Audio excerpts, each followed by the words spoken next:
It's the beautiful afternoons. It's when the sun is just dipping that certain parts of the garden come alive, and it's the best time to be able to spend in them.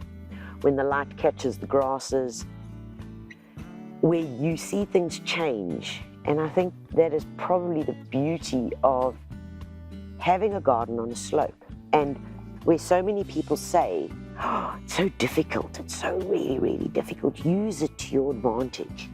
Use it to get depth, to get plants that are small but look big, simply because of that, of having that beautiful angle. And don't be scared of it, embrace it.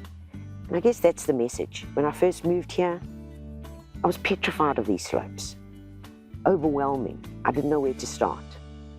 But like any good story, it starts with bite-sized chunks.